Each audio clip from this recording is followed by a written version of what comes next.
graduamos, ni salimos de él, ni hay otros niveles, sino es el evangelio glorioso de Jesucristo. Por favor, permite y concede que tu Espíritu Santo en esta noche trabaje en nuestros corazones. Permite que a través de tu palabra y tu Espíritu podamos ser profundamente edificados. Nuestra fe sea fortalecida, dirigida a ti. Podamos reenfocar, Señor, nuestro corazón al Evangelio, en el Evangelio y por el Evangelio y a través del Evangelio en esta noche. Por favor, glorifícate. Glorifica el nombre de tu Hijo Jesús en medio de nosotros, Señor, porque si hay algo maravilloso es la gloria de tu santo nombre. Haz conforme a tu voluntad en esta noche, Señor, en el nombre de Jesús, el Rey de Gloria. Amén y amén. Pueden sentarse. Aleluya. ¿Ya los padres están en los talleres todavía? ¿No? Ahora, ¿verdad? Sí. Es que yo creía que iban a estar antes. Ok, pues vamos a ofrendar rapidito para que pasen a los talleres. ¿Cuántos padres que están aquí se anotaron en los talleres? ¿Cuántos no se anotaron, pero están aquí? Ok, pues hay espacio en los talleres, así que puede escoger el que usted desee. Vamos a orar. Padre, gracias por el privilegio, la bendición de poder ofrendar en esta noche. Señor, es un privilegio para nosotros poder dar de lo que tú mismo nos has dado, de lo recibido de tu mano es que nosotros ofrendamos y diezmamos y damos. Concédenos, por favor, corazones llenos de generosidad para continuar haciendo crecer tu obra y que el evangelio siga siendo predicado. Gracias, Señor, en el nombre de Jesús. Amén y amén.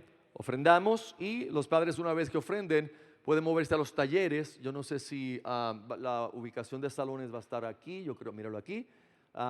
Los roles del hombre, según la palabra, con Ramón Sotero, en la capilla multiuso. Consejería bíblica en el hogar, con Julián Hernández en el nursery. Eso es al fondo, al final. Proverbios para padres jóvenes, José Hernández, salón 4. Debe estar numerado, me imagino. Y las preguntas y respuestas devocionales en el hogar con Joito Vázquez en el salón 2. Así que acérquense para allá y que sean edificados. Y el resto, que nos quedamos aquí, pues pueden pasar al frente, por favor. Pasen para acá para yo no sentirme solo aquí. Échense para acá.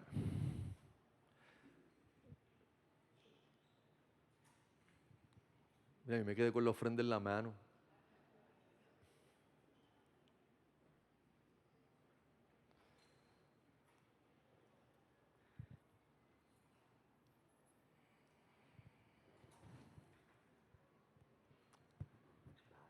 Dios te bendiga.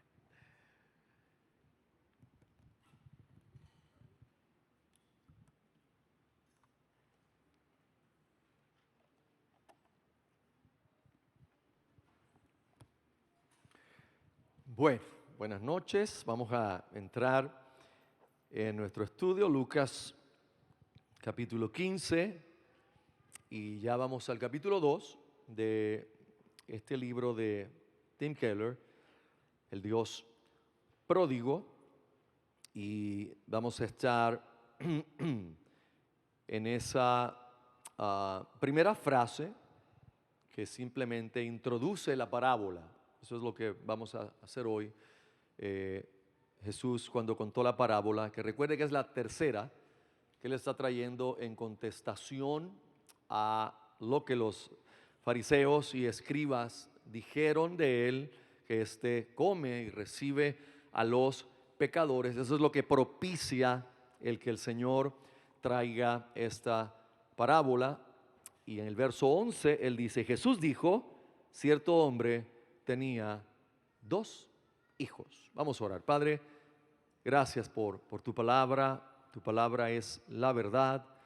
Tu palabra es infalible, tu palabra es inerrante, tu palabra ha sido inspirada por ti y es útil para enseñar, para redarguir, para corregir, para instruir en justicia, a fin de que el hombre de Dios sea enteramente capaz y preparado para toda buena obra. Ilumínanos con tu palabra, por favor, como te hemos pedido. Enséñanos tu verdad y ayúdanos a practicarla en nuestra vida, Señor. En el nombre de Jesús. Amén y amén.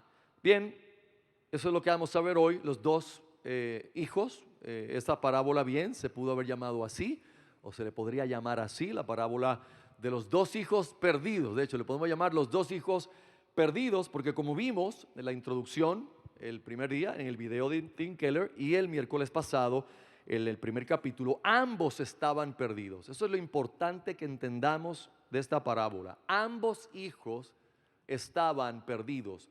Perdidos de dos maneras distintas. Uno estaba perdido siendo bien malo y viviendo una vida perdida. Y el otro, que es lo que será así difícil entender a alguna gente, estaba perdido siendo bien bueno, obedeciendo todas las reglas con su propia justicia. Sin embargo, estaba igual de perdido que su hermano, sin conocer al Padre, sin conocer el corazón de su Padre, sin conocer la gracia de su Padre. Y poco a poco lo vamos a ir viendo, especialmente en el hijo mayor, en las palabras que le habla al Padre cuando el Padre va a buscarlo porque no quiere entrar a la fiesta. Las palabras que él habla describen realmente lo que hay en su corazón respecto al Padre. De hecho, le adelanto que la forma en que él habló a su Padre en esta cultura del tiempo bíblico era una falta de respeto profunda. La forma en que él se refirió a él sin decirle Padre, sin usar los requerimientos apropiados de esa época. Un hijo no le hablaba a un padre así como así, sino que tenía una manera de referirse al Padre, y él lo que le dice es mira, y le dice lo que le va a decir. Es como, oye, mira, como si le estoy hablando a cualquiera. Y eso es bien importante, lo vamos a ver con calma. Así que el primer personaje, y podríamos decir, como esto es una historia, recuerda que eso es una narrativa, y tenemos dos partes que se le podrían llamar dos actos, pero son dos partes. La primera parte tenemos el personaje del hijo, que va a tomar, como quien dice, el rol principal en esa parte. No que él sea el del rol principal en toda la parábola, porque eso es lo que lamentablemente se hizo. Si usted se crió en la iglesia evangélica, en alguna denominación, y fue a la escuela bíblica, como en mi caso, en el de mi esposa y quizás de otros acá, pues esto en los expositores bíblicos salía continuamente. Esta historia, ¿verdad?, se rotaba. En algún momento del año íbamos a caer en la parábola del hijo pródigo, como se le ha llamado. Y casi todo el enfoque de la parábola era hacia el hijo menor y la recepción que el padre le dio. Rara vez, hermanos, honestamente, además yo le quiero decir que yo vine a saber del hermano, realmente la importancia del hermano mayor hace pocos años, pero en mi juventud en la iglesia realmente no. Si se hacía algún drama, el drama giraba en torno al hijo menor regresando a casa y el papá recibiéndolo. Y como le dije, no sé si fue el primer miércoles, siempre se pensó que esta historia que Jesús está refiriéndoles habrá llenado de lágrimas los ojos de los que la están oyendo, pero es todo lo contrario. La parábola lo que hizo fue enfurecer a los fariseos. Si entendieron la parábola, ellos sabían que él los estaba presentando en la parábola o representando en la parábola como el hijo mayor, el hijo que obedeció todo, nunca ha desobedecido nada. Así que es importante que comprendamos que la iglesia a veces toma posturas que han sido por muchos años sobre pasajes de la Biblia, y creo que en algún momento he mencionado aquí que cuando eso pasa es como que se ponen con fuego, es como si se cauterizaran esos pasajes en la mente de uno y ya no hay manera de ver otra explicación, cuando la verdad es que la parábola es clara, hermano. La palabra es bien clara. La razón de la parábola son los fariseos y el comentario que hicieron acerca de que recibe a pecadores y come con pecadores. Eso es todo lo que Jesús está haciendo. Ahora, es tan importante esto para Jesús que no les da una historia, no les da dos historias, les da tres historias, y en la última los pone a ellos. Las primeras dos, la oveja perdida, la moneda perdida. En ambas historias, cuando se encuentra lo que está perdido, la oveja y la moneda, hay una fiesta, hay un regocijo enorme, porque eso es lo que nos quiere presentar, es que hay gozo en el reino de los cielos cuando un pecador se convierte, y eso es una realidad extraordinaria. Pero al final, en la tercera historia, que es la que nos ocupa para estos estudios, Jesús quiso mostrar a los fariseos una vez más la realidad de sus corazones, llenos de religiosidad, llenos de ritos, de prácticas, llenos de obediencia aparente, obediencia externa, pero su corazón estaba muerto, su corazón estaba alejado totalmente de Dios. Bueno, es tanto así que en una ocasión Jesús le estaba hablando a sus discípulos de los fariseos y les dijo: mira, hagan lo que ellos dicen, pero no hagan lo que ellos hacen.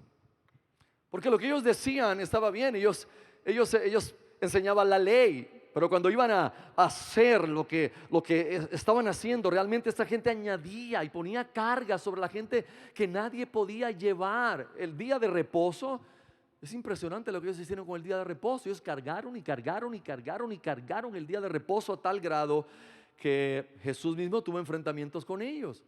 Los discípulos de Jesús, sencillamente por cualquier cosa que en el día de reposo se hiciera, o Jesús mismo, alguna sanidad, ellos estaban opuestos. Y Jesús les mostró: eso no fue lo que mi Padre, eso no es el espíritu de la ley. Para eso no es ese día.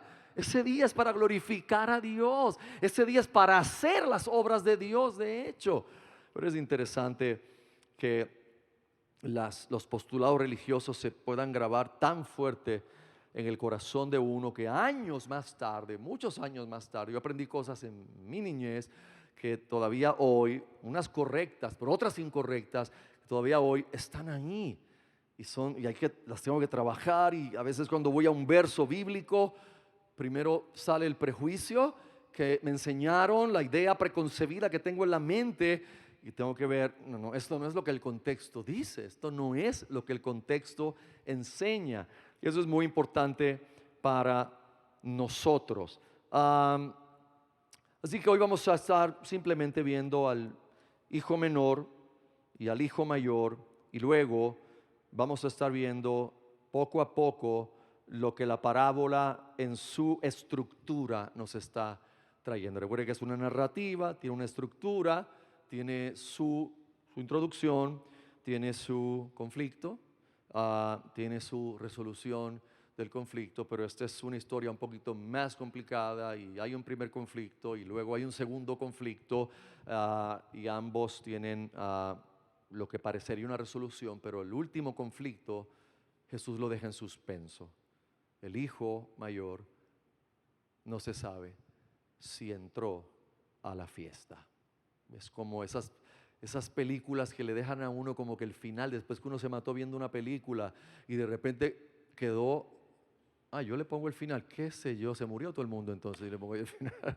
No sabemos. Es interesante qué es lo que Jesús quiso hacer realmente. Era poner a reflexionar a los fariseos y a nosotros, que luego leeríamos esta parábola y que nos pudiéramos identificar con uno de los hijos. Otra cosa que le quiero adelantar, que ha pasado mucho al malinterpretar esta parábola, especialmente con el hijo menor.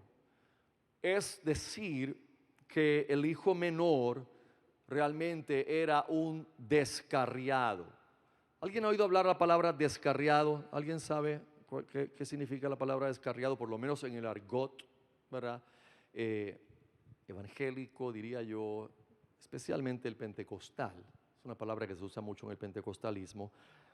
Bueno, descarriado se le llama a una persona que conoció al Señor, según esa referencia, según ese entendimiento, y que luego se apartó y está viviendo fuera del Señor por un periodo de tiempo y algún momento regresa. Entonces ellos piensan, exactamente eso es lo que está diciendo la parábola. Exactamente. Y la parábola siempre, o sea, desde mi niñez, así fue aplicada, así se aplicaba, y cuando se iba a hacer un llamado se usaba la parábola para decirle a los que estaban ahí: mira, si tú estabas en el Señor, tú eras parte de la iglesia, te has ido, eres el hijo pródigo, regresa hoy a casa. Y obviamente era algo que se apelaba a esas personas a regresar. Pero usted ha leído la parábola varias veces conmigo, desde que la estamos leyendo aquí, la había leído antes. El hijo menor representa eso. Primero, no estoy diciendo que existe algo como un descarriado. Tenemos que mirar eso, qué es lo que tenemos que ver sobre eso. Pero ¿es el hijo un descarriado? Ellos dicen, bueno, es que era hijo. Eso es un argumento. Es que era hijo. Y si era hijo, pues ellos entienden, era salvo, vamos a decir cristiano, ¿verdad? Era cristiano. Y se fue, se quiso apartar, vivió perdidamente y regresó. Eso es lo que nosotros vemos en la parábola. Cuando el hijo menor regresa, y ustedes saben que él regresó con un plan. Él, cuando lo perdió todo y se quedó solo, sin amigos y sin nadie, había derrochado, parece que una buena cantidad de dinero, y se quedó trabajando ahí cuidando cerdos y quería comer las algarrobas, y dice que volvió en sí y él tuvo este plan: me levantaré, iré a mi casa. Pero él sabía algo.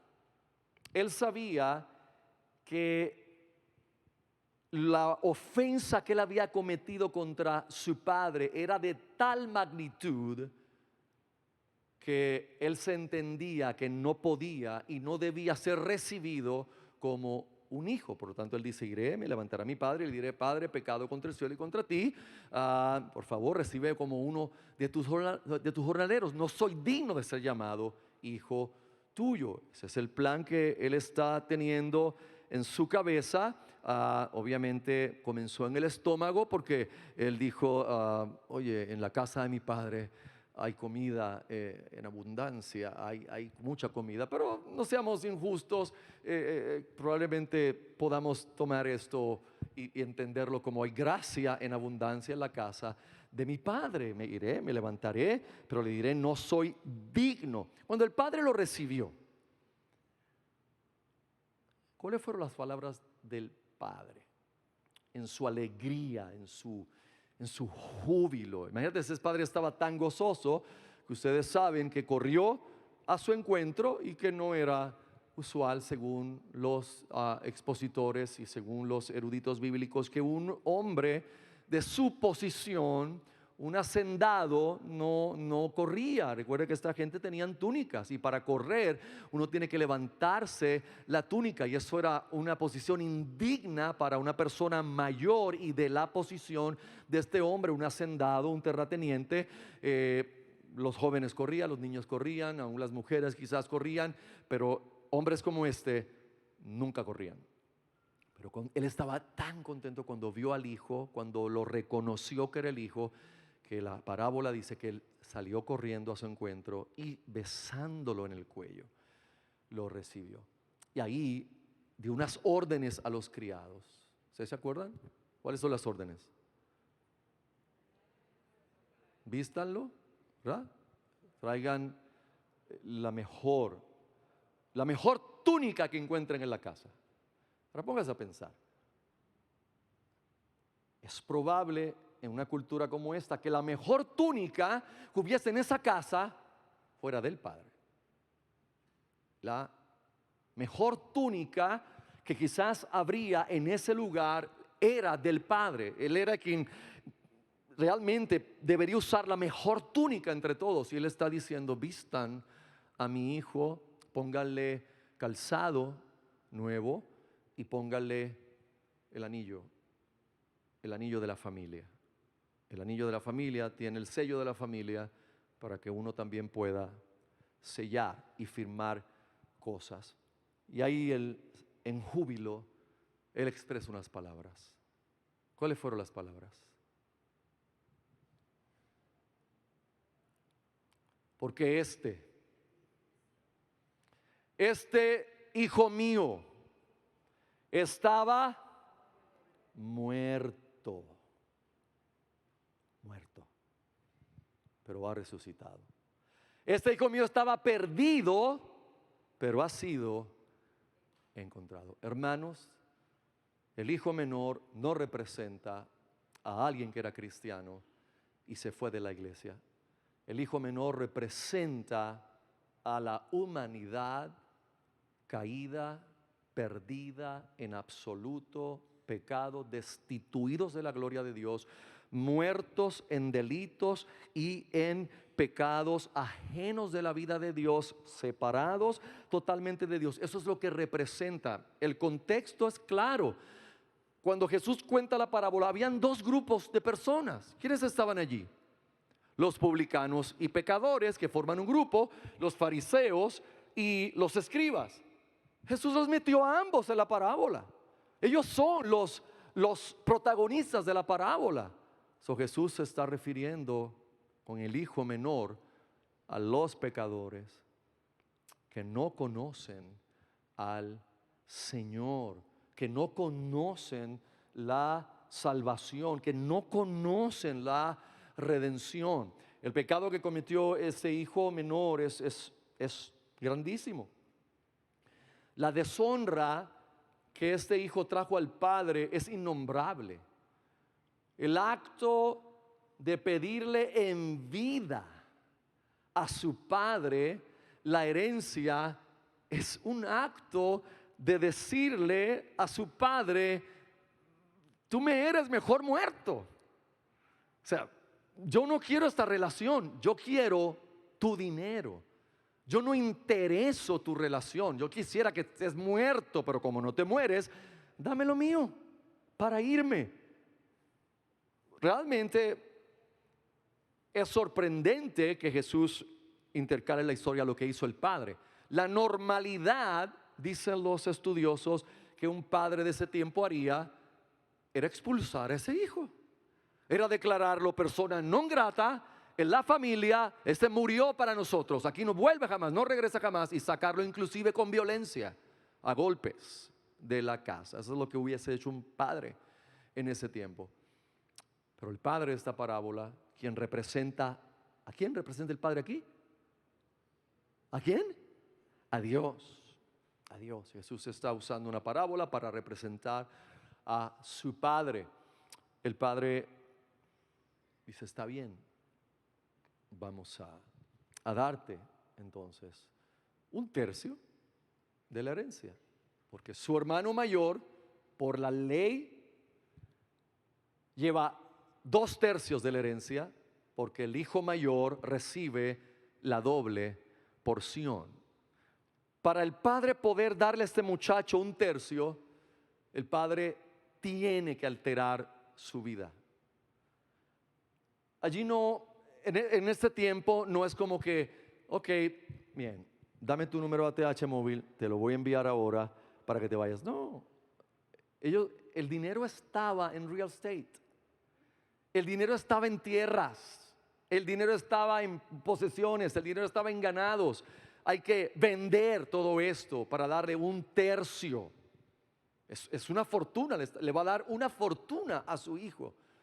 Por eso es que es interesante la palabra griega que se usó aquí cuando dice que le repartió sus bienes, es la palabra bio.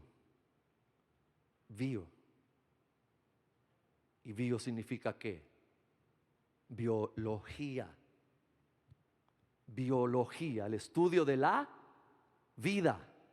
Entonces, cuando dice que aquí la palabra griega es bios, lo que está diciendo es el Padre tuvo que realmente desprenderse de parte de su vida para darle a este muchacho lo que él está pidiendo cuando él aún estaba vivo, porque para un terrateniente de ese tiempo, su tierra era su vida.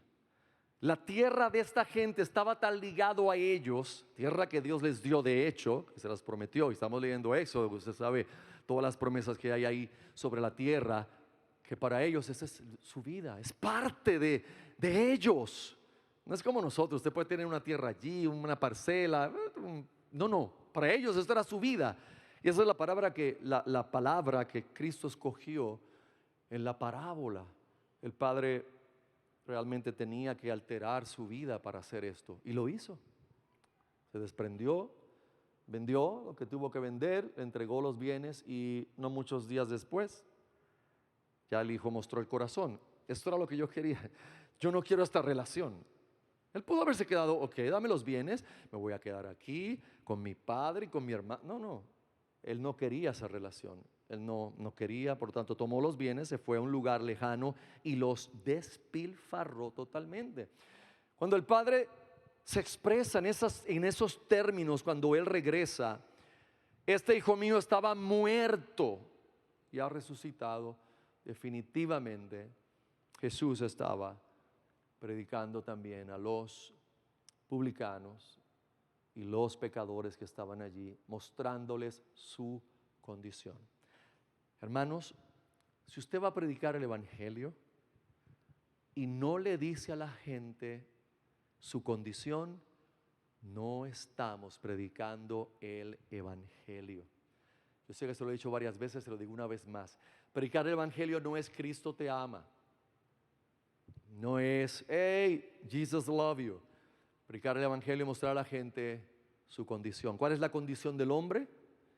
Está muerto espiritualmente, muerto en delitos y pecados. Como está muerto en delitos y pecados, Romanos dice que está destituido de la gloria de Dios, totalmente destituido. Y la Biblia es clara, Antiguo a Nuevo Testamento, en mostrar que de sí mismo el hombre no tiene la facultad de poder salvarse. Necesita un rescate, necesita un salvador. Entonces, cuando uno va a predicar el evangelio, uno tiene que mostrar a la gente, esta es tu condición. Porque a veces la gente habla de salvación, pero ¿de qué es que me tengo que salvar? Hablamos genéricamente. No, tienes que salvarte, ven para que te salves. Oye, ¿que me salve de qué? ¿De qué yo me tengo que salvar? Pues es interesante. Tú tienes que salvar de la ira del mismo Dios que envió a su Hijo a salvarte. Porque la ira de Dios está sobre el pecador. ¿Se acuerdan de Romanos capítulo 1? La ira de Dios se revela desde el cielo contra toda impiedad e injusticia de los hombres. Esa es la realidad bíblica y la realidad práctica en el mundo. Y cuando hablamos de predicar el evangelio, es predicarlo completo. Jesús les está predicando el evangelio a esta gente. El hijo menor le predica a los publicanos y pecadores que están muertos. Están muertos.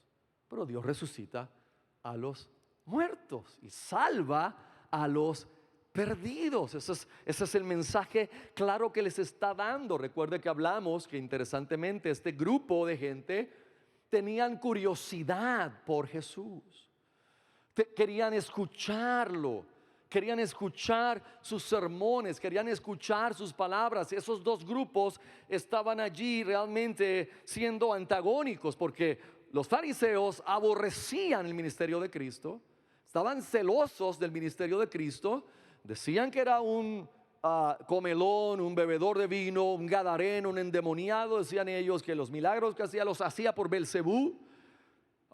Aquí tienes a publicanos y pecadores.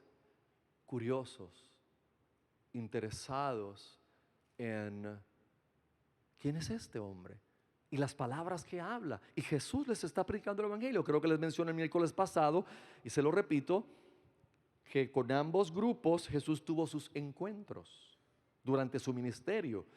Todos los encuentros que Jesús tuvo con los fariseos fueron encuentros duros, encuentros donde Jesús les amonestó severamente y les mostró la condición de su corazón en ocasiones tan duros como decirles sepulcros blanqueados. Por fuera están así, tú sabes, todos limpios y blancos como el mármol, pero por dentro están llenos de huesos de muertos, podridos. Fariseo hipócrita, lava lo que está dentro del vaso, no solo el exterior. Esas eran las palabras de Jesús a los fariseos. ¿Dónde usted encuentra a Jesús hablándole así a un publicano? ¿Dónde usted encuentra a Jesús hablándole así a uno de los pecadores que claramente se expresa en los evangelios? No. Jesús les predicó el evangelio. La dureza del trato de Jesús a los fariseos, hermanos, tiene el sentido totalmente bíblico de lo que hace la religiosidad.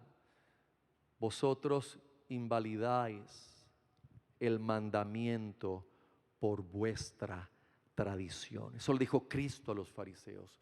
Vosotros invalidáis. Invalidar significa anuláis, haced vacía la palabra de Dios por vuestra tradición. O sea, usted sigue más las tradiciones de los rabinos que realmente lo que dice la palabra de Dios. Amados, la religiosidad, cuando yo hablo de religiosidad, yo no hablo de la religión pura y sin mácula que habla Santiago, visitar a los huérfanos, a las viudas. No, yo estoy hablando de religiosidad, la gente que sigue ritos y obras creyendo que pueden salvarse a través de ellas, y sea en la iglesia católica, como en la iglesia evangélica, o como la gente que no va a ningún sitio, pero ellos dicen que están haciendo buenas obras para que algún día esa fuerza que está allá arriba cósmica, pues por lo menos cuando ellos mueran, no sé, se encuentren con esa fuerza cósmica que creó el universo. Entonces, la parábola es clara. No, el hijo menor no es representación de aquellos que se desvían en la fe momentáneamente, o que pasan por momentos de enfriamiento, o que salen de la iglesia, y mucho menos el hijo menor es tipo, así se ha alegado, que el hijo menor es tipo del cristiano carnal. El cristiano carnal, que aunque es cristiano, pero en un periodo de su vida se ha entregado totalmente a la carne. Entonces citan algunas escrituras, una que está en Romanos, y es importante esto, hermanos, sumamente importante. No hay tal cosa como el cristiano carnal. No hay tal cosa como alguien que hizo una confesión real de Cristo, una profesión real por Cristo, y que luego viva entregándose absolutamente a la carnalidad. Eso no existe. Nosotros los cristianos tenemos momentos de carnalidad, tenemos pensamientos carnales y tenemos caídas carnales, pero vivir en carnalidad no es posible para el cristiano. Porque es que uno no puede tener dos vidas, no existe eso. El que nació de nuevo ahora tiene esa vida. Es nacido de nuevo. Ahora, ¿puede comportarse carnalmente? Sí, pero eso no significa vivir en carnalidad. Puede comportarse carnalmente y puede decir algo carnal y hay que corregirlo, y Dios lo corrige y lo corrige la iglesia y nos corregimos unos a otros. Pero hay un error que se trae de muchos años atrás del cristiano carnal, y es el error de malinterpretar esta parábola con el hijo menor, pensando que el muchacho era un cristiano que, bueno, de momento le dio convivir carnalmente y se fue y vivió una vida carnal, se entregó a una vida de prostitutas y de orgías pero pues al final, como él había hecho una profesión de fe, pues regresó. No, hermanos, eso sería atropellar el contexto de la parábola. Eso sería decir algo que aquí no dice y sería decir algo peligrosísimo para los creyentes. Es bien importante que entendamos que nosotros los que creemos en la seguridad de la salvación, no es que creemos en vivir perdidamente y ser salvos. Eso es bien importante que la gente lo sepa, hermanos. Que la gente lo tenga claro. La seguridad de salvación se basa en lo que Cristo hizo en la cruz del Calvario. Por eso es que la salvación es segura. No se basa en mi performance, ni bueno ni malo. Bueno, pero si yo estoy seguro de mi salvación, significa que yo puedo vivir perdidamente. Porque si yo soy de los elegidos, no hay manera que me pierda. Es que los elegidos no piensan así. Los elegidos no piensan así. Ningún elegido dice, bueno, como yo soy salvo, pues me voy a ir a... No, los elegidos quieren amar a Dios. Ellos quieren vivir para Dios, pero pecan, obviamente, fallamos, pecamos. ¿Me entienden ese punto? Porque esto es crucial para el entendimiento del Evangelio. Recuerde que el propósito de esta parábola es mostrar el Evangelio. Cristo está dando una descripción tan clara del Evangelio, que por eso es que vale el esfuerzo que creyentes dediquemos semanas como estas, 7 semanas, a mirar esta parábola y desglosarla detalle por detalle. Esa es una aplicación expositiva básicamente, que él la tomó y la amplió y la puso en un libro. Es un sermón expositivo de Lucas 15, tomando cada detalle para explicar el Evangelio. Evangelio que a veces estando en él por años, no entendemos algunos todavía bien. No podemos explicarlo todavía bien. Y si no podemos ni entenderlo ni explicarlo, no podemos vivirlo. Y eso es lo que queremos. Por eso es que hay que continuar. Y hoy leía una cita de Sujel Michelén. Él dice que el Evangelio hay que seguirlo predicando muchas veces y nunca terminar de predicar el Evangelio. Si usted recuerda, cuando estábamos allá en otras cosas y en otras doctrinas extrañas, se hablaba mucho de niveles. ¿Usted recuerda eso? Es como toda una cosa de vamos a por niveles y un nivel más alto y un nivel más alto. Y la realidad es que del Evangelio uno nunca se gradúa.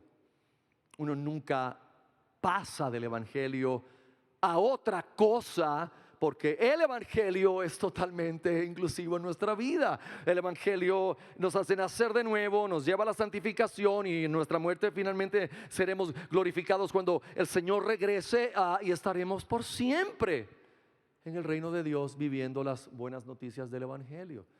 No hay tal cosa de niveles y niveles y niveles. Todo eso son argumentos humanistas para tratar de mantener a la gente cautiva a un sermón que tiene que ver con ellos. Porque cuando uno oye eso de niveles, uno se motiva. Otro nivel es como el ejercicio. Pasé este nivel y ahora estas pesas son de más tamaño. Y los jueguitos electrónicos. Pasé este nivel, maté al malo de este nivel, ahora voy para el otro nivel. Yo me quedé con Mario Brothers, o no sé mucho de otros niveles.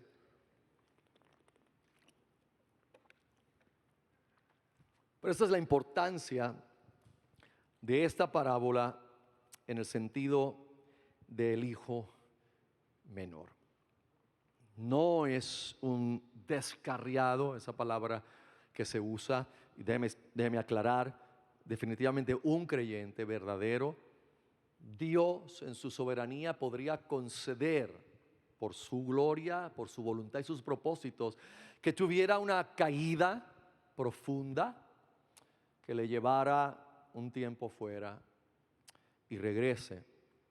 Pero esa persona nunca se desvincula del pacto, ni se desvincula de Dios, ni se desvincula realmente de la salvación. Y si esa persona es nacido de nuevo de verdad, mis amados hermanos, esa persona realmente tendrá un despertar que lo traerá de bruces, arrepentido al Señor.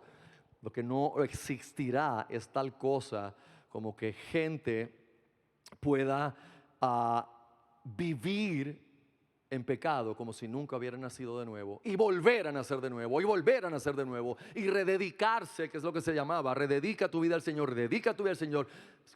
¿Cuántas veces vas a dedicar tu vida al Señor? ¿Usted no le pasaba? Yo me crié en una iglesia por años, y es como que ya yo sabía quiénes iban a pasar el domingo. Es la misma gente. Vuelven y se convierten, y vuelven y se rededican, y vuelve a rededicar su vida, y vuelve a rededicar su vida. Hermanos, no hay tal cosa como eso. Este muchacho era un perdido, estaba muerto y fue hallado. La oveja estaba perdida y la hallaron. La moneda estaba perdida y la hallaron. Este hijo era un perdido. Este no era un creyente, este representaba a los publicanos y a los pecadores que estaban allí. Ahora, el hijo mayor. El hijo, antes de ir al hijo mayor, el plan del hijo menor tenía un punto bueno. Me levantaré, iré a mi padre. Después de ese punto todo era un desastre, porque tenía que ver con su justicia propia. Y tenía que ver con tratar de retribuir al padre para conseguir su posición otra vez. Recuerde, él dijo, iré a mi padre, pero le diré, Padre, he pecado contra el cielo y contra ti, no soy digno que me recibas como hijo, recíbeme o hazme como uno de tus jornaleros. Los jornaleros eran gente que no vivían en la hacienda, vivían en las villas cercanas y trabajaban e iban y ven. No eran ni siquiera como los sirvientes que vivían en la hacienda, sino estos entraban y salían. Entonces él lo que está diciendo es, oye, no te estoy pidiendo la posición de hijo. Yo vengo a trabajar, yo vengo a pagar esto. Eso es lo que diríamos en la ley del Antiguo Testamento, retribución. Eso es lo que él tenía en la cabeza. Yo vengo a retribuir. Él sabía, un pecado como este, la ofensa que yo he hecho amerita retribución. Lo que él no entendía era el evangelio. Él no conocía al Padre, él no conocía la gracia de su Padre, y él no conocía el plan del Padre. Él tenía su plan, como muchos tenemos nuestro plan de cómo yo le retribuyo a Dios por la vida que yo viví. No puedes, no tienes, no hay manera de hacerlo, y Dios no te pide que lo hagas. Tú no tienes que buscar retribuir a Dios. Si acaso hay personas a las cuales se les ha faltado, obviamente esa retribución es correcta, pero no a Dios. Dios no pide retribuciones de nuestra vida, porque no podemos retribuirle a Dios la salvación. Había un himno cuando yo me criaba, me acuerdo de mi hermano Víctor, siempre lo cantaba en la iglesia, decía, ¿con qué pagaremos tan grande amor? ¿Te acuerdas, Julie? Ese himno, ¿con qué pagaremos? ¿Con qué pagaremos? No hay manera de pagar. No hay forma. Pero Dios no quiere pagos, porque Él sabía que nosotros no podíamos. Por eso Él envió a su Hijo. Entonces el plan tenía un punto bueno: voy a ir a mi Padre. Pero el otro punto se parece a lo que nos pasa a todos nosotros cuando nos desenfocamos del Evangelio. Cuando nos desenfocamos del Evangelio, buscamos alguna forma de mejorar mi estatus ante Dios. Oye, fallé malamente aquí, pero tranquilo, yo ahora, no sé, mañana oro más, o hago esto, o le voy a dar al pobre. Bien, eso está bueno. Va a ser el pobre bendecido. Y está bueno que ores más, pero no lo hagas pensando que eso te va a dar mejor estatus ante Dios, porque estás abortando el Evangelio. Porque el Evangelio significa que Dios te buscó a ti porque tú no podías poner nada. Y créeme, todavía no puedes poner nada. Para la salvación me refiero. Nada. Tú y yo no podemos contribuir en nada. Cero. Yo se los dije el miércoles pasado. ¿Qué trajimos nosotros a la salvación? Nuestros pecados. Eso fue lo que nosotros trajimos.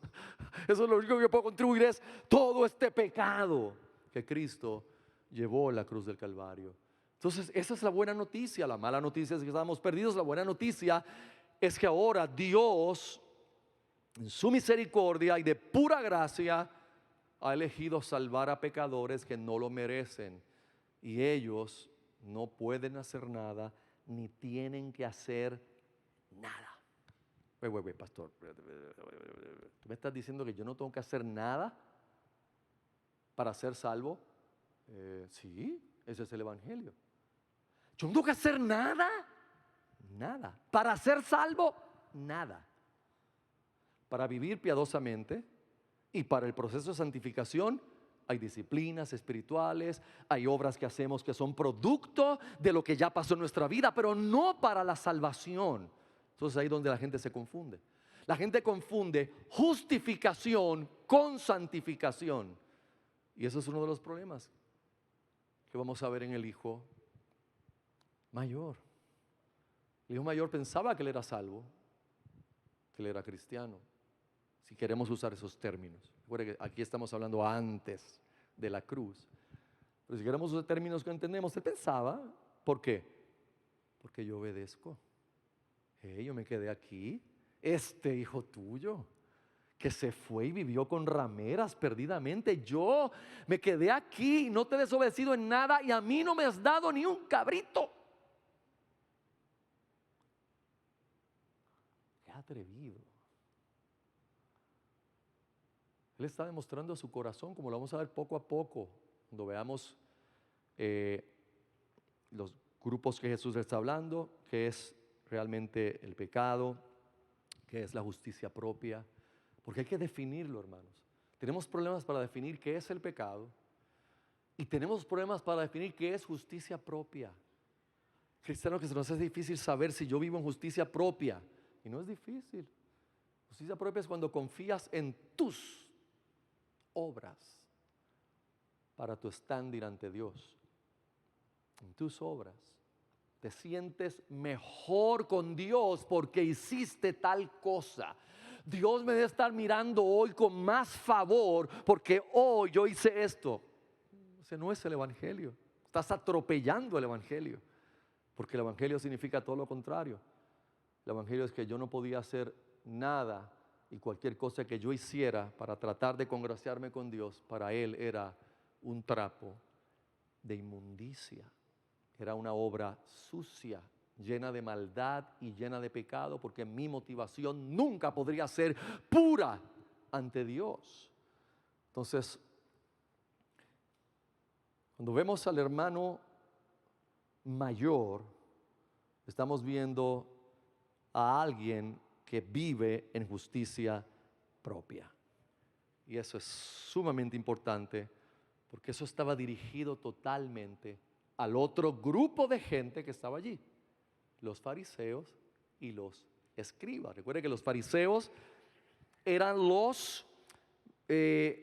la secta más rigurosa de los judíos. Era la secta que se jactaba de mayor rigurosidad a la hora de aplicar, según ellos, lo que la ley pedía. Pero ya como le he explicado, realmente muchas de las cosas que ellos aplicaban eran exageradas, eran sencillamente enseñanzas rabínicas que habían sido pasadas por la tradición oral, o sea, de unos a otros, de padres a los hijos, de hijos a sus otros hijos, y esas cosas ellos las estimaban tan igual como si fuera la ley de Dios. Y ese no era el propósito de Dios cuando dio la ley. La ley es buena, como bien enseñamos aquí en una de nuestras series. La ley es, bueno, en esta misma serie, la ley es buena, la ley Dios la dio. La ley no es mala. Hay gente que habla de la ley despectivamente. No, pues estamos en la gracia, eso de la ley. Sí, ¿estás hablando de la palabra de Dios? La ley es de Dios. La ley refleja el carácter de Dios, la santidad de Dios. La ley es buena, pero la ley no me puede salvar. Por las obras de la ley, dice la Biblia, ninguna carne será justificada. ¿Por qué? Porque por la ley es que yo tengo el conocimiento del pecado. Cuando usted ve la ley, entonces la ley me enseña que no debo mentir. Entonces ahora, cuando yo miento, entonces ahora yo sé que hay una ley que me mata. Muero por causa de la ley.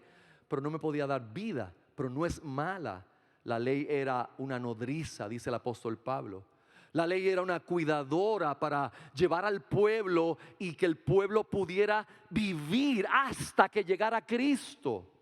Si no, esta gente jamás hubiese podido ser un pueblo. Si Dios no les da leyes y estatutos y mandamientos que los protegieran y protegieran inclusive la simiente mesiánica y protegieran el plan de Dios que Dios estaba ejecutando en la historia de la raza humana. Por eso, ¿por qué usted cree que, y lo vamos a ver otra vez el domingo si Dios permite, volvía el Señor a hablar con Israel? No vayan tras otros dioses. No solamente era porque el Señor es Dios celoso, que lo vamos a ver, lo dice claramente, pero es porque la contaminación de esas otras religiones paganas podía amenazar con realmente destruir a este pueblo en el cual Dios había puesto la encomienda de ahí traer al Salvador del mundo. Y la ley es un ayo, una nodriza que cuidó al pueblo hasta Cristo. Y ahora la ley moral que representa el carácter de Dios, esa ley está escrita en nuestros corazones y el Espíritu Santo nos ayuda a obedecerla. Es verdad que en nuestra humanidad no la podemos obedecer perfectamente, pero el Espíritu Santo nos ayuda a obedecer. Cuando usted obedece, usted está viendo al Espíritu Santo trabajando en su vida con poder en su esplendor. Nadie piensa eso. Todo el mundo piensa en poder, en cosas, señales, prodigios, gente cayéndose, brincando. ¿Usted sabe cuánto poder hay en que usted hoy haya resistido la tentación de mentir? ¿Usted cree que usted resistió la tentación de mentir hoy porque usted es bueno? No, porque el Espíritu Santo y su gracia están en ti, te dieron la capacidad de hacerlo. La Biblia dice que Él produce en nosotros el querer como el hacer por su santa y divina voluntad. ¿Usted cree que usted hoy evitó insultar a la persona que te estaba hablando de una manera inapropiada por ti mismo? No, es el Espíritu de Dios produciendo el fruto de Él en nuestra vida. Esa es la realidad, hermanos. El hermano mayor estaba igual de perdido que el hermano menor. Impresionante que alguien pueda perderse en los bacanales de la vida y otro pueda perderse en una religión. Interesante, hermanos. Parecieran dos cosas totalmente yuxtapuestas, sin embargo, al final es perdición. Ambos están adorando sus propios ídolos. Aquel de una manera y el religioso de otra manera, pero ambos aborrecen al Dios verdadero. Ambos aborrecen al Dios de la Biblia. Este hijo mayor no era que amaba al padre. Padre, yo te amo tanto. No. Este muchacho, hoy no vamos a entrar ahí porque eso lo vamos a hacer poco a poco, pero para adelantarle. Cuando veamos las palabras de él, usted se da cuenta de lo que está pasando ahí. Y cómo el corazón del religioso puede estar bien lejos de su apariencia externa. Con su apariencia externa puede parecer tan cerca de Dios. Su corazón está bien lejos. Este pueblo de labios me honra, pero su corazón está lejos de mí. Y cuando uno ve las palabras que le habla al papá casi al final de la parábola, uno se da cuenta que él estaba más preocupado por una situación que quizás usted no se ha dado cuenta. Póngale vestido nuevo, calzado nuevo, anillo en el dedo. ¿Qué toda esa ceremonia simbolizaba? ¿Qué simbolizaba toda esa ceremonia? Que el padre le estaba diciendo al hijo: este plancito tuyo de que yo te reciba como un jornalero no va conmigo, porque no eres tú, soy yo. Yo te voy a recibir de vuelta como hijo. Ay, un tercio que se le fue al hermano, porque si él venía como hijo, tenía derecho otra vez a lo que quedaba de la herencia del padre. Y usted ve al otro hijo ahí, mira un cabrito. Y este llegó y mira el derroche que han hecho, mataste al becerro gordo. Cada vez que digo becerro gordo, nunca puedo olvidarme de una vez un hermano que pasó al frente a conversión y yo estaba orando por él y él era bien gordito y a mí se me ocurrió orar con esa frase del hijo pródigo y los dos nos miramos cuando dice, Señor, el becerro gordo, él me miró, yo lo miré.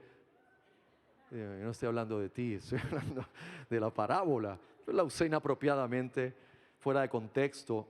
Después él se reía conmigo, pastor, ¿se acuerda? Usted me dijo becerro gordo y yo, mira, mi hijo, yo no te dije eso. Se llama Horacio, un buen amigo. No sé dónde está en otro pueblo de Puerto Rico.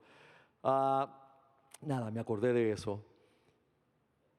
La furia del hermano mayor no era un celo santo, un celo espiritual. Ay, ¿cómo van a recibir? No, es que se vio comprometido sus bienes. Pero vamos a ver algo luego con calma, que esa es la razón de por qué el hermano mayor sale en esta parábola también. Si la parábola terminara sin un hermano mayor, si hubiera sido la parábola solamente del hijo pródigo, hubieran dos hermanos, habría un problema serio. Y los universalistas, universalista o universalismo es una doctrina, falsa doctrina, en cuanto a la soteriología o la doctrina de la salvación, que dice que Dios es tan bueno y tan bueno que Él nunca permitirá que ningún ser humano realmente se pierda. Él nunca permitirá eso. Que por lo tanto la muerte de Cristo en la cruz no solamente es para los elegidos o para los que vengan a arrepentimiento, sino todo el que nace después y antes de la cruz. Todos están bajo ese pacto y no importa cómo vivan o no importa en qué religión estén buscando a Dios, al final Dios los salvará a todos. Y como en todo doctrina, hay unas polaridades más excéntricas, más radicales, otras menos, y hay quienes llegan al punto de decir, en esa falsa doctrina, que inclusive al final Dios va a perdonar al diablo, lo va a restituir, lo va a restaurar, y colorín colorado, hasta el diablo vivirá con nosotros por la eternidad, volviendo a ser el ángel que fue. Obviamente eso no es lo que dice la Biblia, eso no es lo que enseña la Escritura. Uno de los proponentes modernos que ha causado, o causó, todavía lo he visto en entrevistas, pero ya no es lo mismo, se llama Carlton Pearson. Carlton Pearson era un predicador falso de la palabra de fe y prosperidad, afroamericano, y él, para colmo, tras de que estaba en la falsedad de la palabra de fe y la palabra de prosperidad, luego asombró a los Estados Unidos. Él estaba siendo mentoreado por Billy Graham y estaba haciendo un trabajo impresionante también en cuanto a las comunidades afroamericanas, los menos privilegiados. Y de repente este hombre, yo vi la película, si usted no la ha visto, hay una película de su vida y de esto que pasó. Y un domingo, después que él ha estado estudiando y leyendo unas cosas de la salvación, él se paró y comenzó a traer lo que sería el universalismo y decir: a mí se me hace difícil pensar que un Dios tan bueno va a condenar a gente eternamente. Si no hubiese un hermano mayor en la parábola, el universalismo podría, y lo hace, tomar al hijo pródigo como uno de sus bastiones. Aquí está. Este es el amor incondicional de Dios. Mira, ese hombre vivió perdidamente, sencillamente. Al final, Dios lo salvó. Eso es universalismo 101, la manera más simple de expresarlo. Vivió perdido, sencillamente, y al final se salva porque Dios va a salvar a todos. Pero qué bueno que hay un hermano mayor, porque ellos dicen que en esa primera parte no hay no hay sacrificio, no hay costo, no hay cruz. Pero cuando veamos al hermano mayor, vamos a ver que sí hubo costo. A alguien le costó que el hermano menor regresara. A alguien le costó que el hermano menor fuera puesto otra vez como hijo. Y vamos a ver en eso el evangelio y cómo Cristo trajo el evangelio en esta parábola de manera extraordinaria, hermanos. Así que eso lo vamos a hacer con calma. Son las 9 de la noche ya, falta un minuto, vamos a orar y nos vamos en paz. Esta noche creo que hay chocolate, me dijeron al final, ¿verdad? Sí, es para todos. Pues si quiere quedarse, por favor, no se vaya a compartir un rato ahí. Así que, Padre, gracias por tu amor, gracias por tu misericordia, gracias por tu palabra, gracias por el evangelio. Ayúdanos, Señor, a entender el evangelio, la gloria del evangelio de Cristo, y a poder entenderlo de tal manera que lo podamos predicar fielmente y predicárselo fielmente a los que no te conocen, llevarles la buena noticia, la verdad del evangelio de Jesucristo. Ayúdanos a ser predicadores fieles de la verdad. Ayúdanos a alejarnos de los falsos evangelios, de los modelos falsos que abundan hoy día en nuestro Puerto Rico y en el resto del mundo. Permítenos, Señor, seguir proclamando la verdad tuya de la gloria del evangelio. Ahora llévanos en paz cuando terminemos, Señor, a nuestros hogares. Te suplicamos que también en este compartir ahora nos bendigas y permitas que podamos dialogar unos con otros. Gracias por concedernos la bendición de haber podido hacer estos talleres para los padres. A ti sea la gloria, Señor, en el nombre de Jesús. Amén y amén. Bueno, love you. Nos vemos. Vamos a ver chocolate.